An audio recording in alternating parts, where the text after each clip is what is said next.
我上次咧就嚟食呢個翠先生啊，你哋食過未啊？嗱，我上次帶我老豆老母嚟食咧，哇！佢哋真係迷上咗呢一間嘢啊，就好似飯堂咁樣啦。咁呢一次我就再去食一個唔一樣嘅口味俾大家啦。走，又到咗佢哋門口啦，高大上。我哋睇呢條魚，捉都捉唔住嘅，幾大條。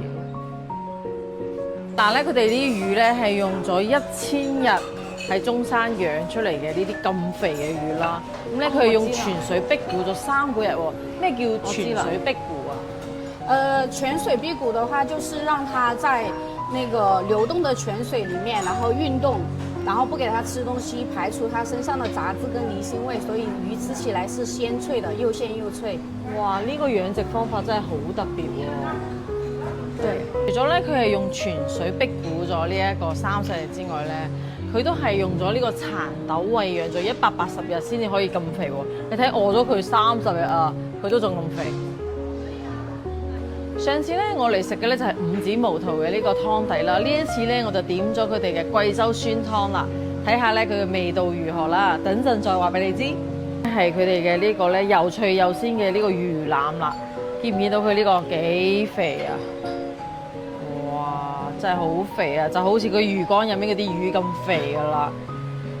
師傅咧而家喺度切緊呢個魚片嘅。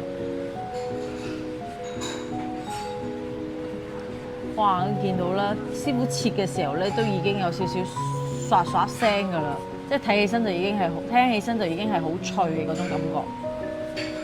呢一邊咧係每一日新鮮嘅呢個時蔬啦，隔離呢度咧就係佢哋呢個調料區。嗱，而家小姐姐咧可以幫我調呢個料嘅靈魂醬料。我硬覺得咧，小姐姐自己調嘅咧真係特別好食啲嘅，我調得出嚟咧就係冇咁好食㗎嚇。對，我們的吃魚的靈魂調料，這個是蒜蓉、薑蓉，薑蓉，仲有呢個秘製嘅醬，花生油、葱絲，哇！謝謝。客氣。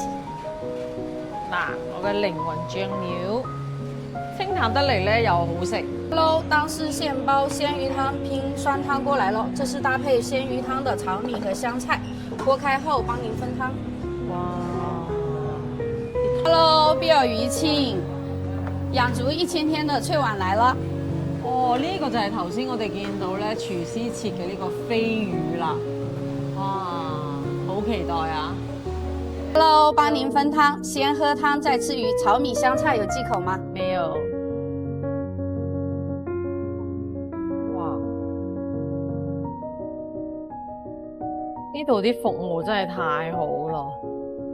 我們的魚湯每日鮮魚骨現熬，不添加調味料，蛋白豐富，還鮮美回甜，放心喝。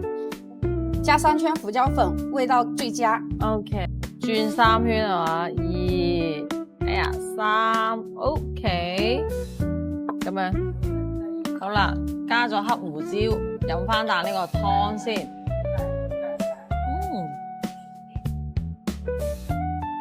哇，好鮮甜喎呢個湯。仲加咗呢一個咧米啊，好好食。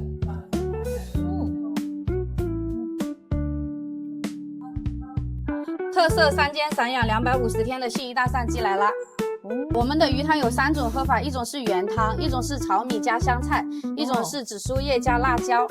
哇，3種口味我都想試下。對，接下來為您涮一口會飛的魚。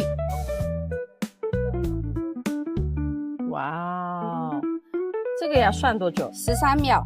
我們的脆碗養足1000天，經過30天浸水辟谷，又脆又鮮。哇！呢個魚真係好正，而且咧你一咬落去咧，佢就已經有啲刷刷聲嘅脆聲喺度噶啦。唔知你哋聽唔聽到啦？我再食一次俾你哋聽。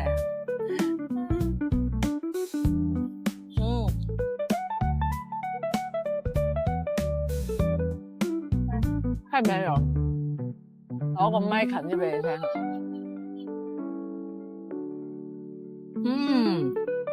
刷刷聲。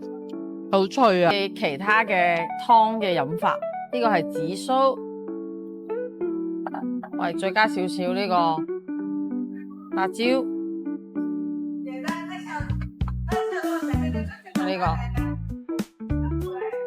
佢呢個湯咧，真係煲到咧奶白奶白噶，咁樣先至夠濃稠噶嘛。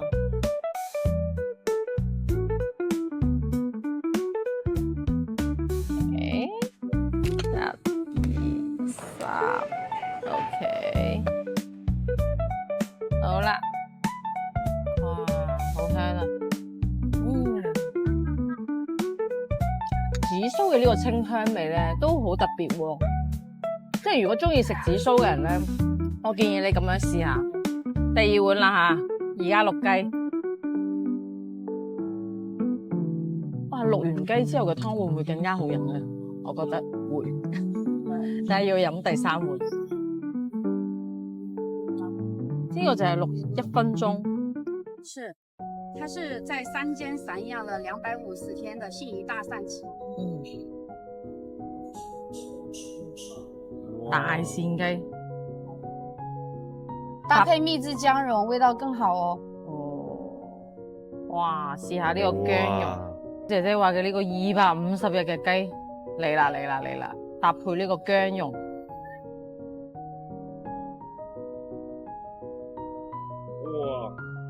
哇！好爽脆啊，真係大人小朋友老人家都可以食。即係咧，你食呢個脆肉鯇咧，我覺得最好就係可以帶爹哋媽咪一齊嚟啊嘛。啱啱咧，我哋食咗就係呢個魚湯嘅，咁而家咧我哋飲呢個酸湯啦吓，嚟淥呢個酸湯。13秒，出爐。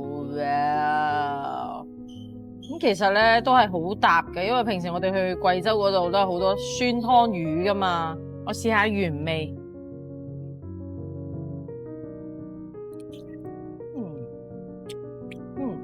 好濃嘅呢個酸湯味啊，酸酸甜甜，跟住仲加咗好多呢啲番茄仔喺入面嘅喎，即係細嘅番茄、大嘅番茄都有。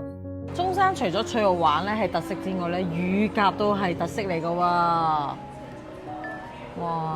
好脆啊！爆晒啲汁出嚟啊！好熱啊！正啊！小姐姐小心熱啊！哇！佢為咗咧俾我哋食到最熱、最好食嘅嗰一面咧，佢咧不惜一切啊！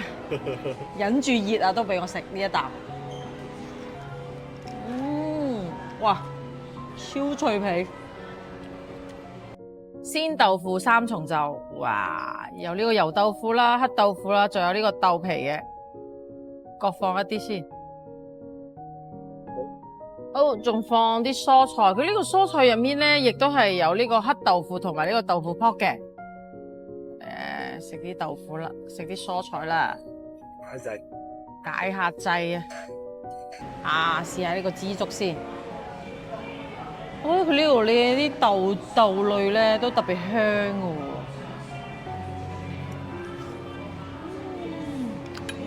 好食啊！超香。乾杯，正。